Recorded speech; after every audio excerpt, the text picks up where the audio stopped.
కూర్చొచ్చింది ఇక్కడ ఏం చేయలేదు, ఏం చేసినా నడుస్తుంది అనుకుంటున్నావు. విద్యార్థి లోకం నిన్ను బొంద పెట్టడానికైనా సిద్ధంగా ఉన్నారని చెప్పేసి నేను పీడిఎస్సీగా హెచ్చరిస్తా ఉన్నా. ఈ రోజు ఎస్సీ ఎస్టీ బీసీ మైనారిటీ విద్యార్థులు ప్రధానంగా స్కాలర్షిప్ మీద ఆధారపడి చదువుతూ ఉన్నారు.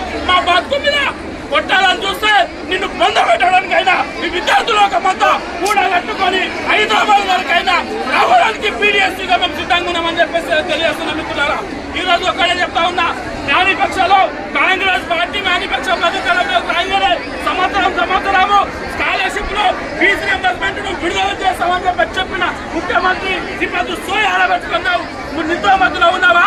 ఢిల్లీకి పోవడం కాదు, గల్లీలో ఉన్న విద్యార్థుల సమస్యల పైన నువ్వేనారైనా స్పందించకపోతే నిన్ను రాబోయే రోజుల్లో పీడిఎస్సీగా ఎండగడతాం. నిన్ను బంధ పెట్టడానికైనా పీడిఎస్సీగా సిద్ధంగా ఉన్నామని చెప్పేసి తెలియజేస్తున్న మిత్రులారా, ఈరోజు రాష్ట్ర వ్యాప్తంగా ప్రభుత్వాలు మారినాయి, నిరుద్యోగం పెరిగిపోయింది. అదేవిధంగా ఉద్యోగాలు వస్తలేవు. చదువుకుందామంటే చాక్పిసులే కొనలేని పరిస్థితిలో ఈ రాష్ట్ర ముఖ్యమంత్రి పరిపాలిస్తూ ఉన్నాడు.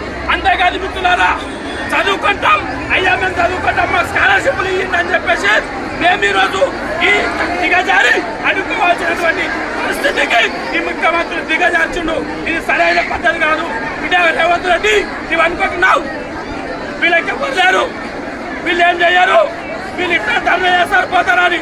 భగత్ సింగ్ ఇచ్చిన స్ఫూర్తి ఉన్నది, అల్లూరి సీతారామరాజు చూపెట్టిన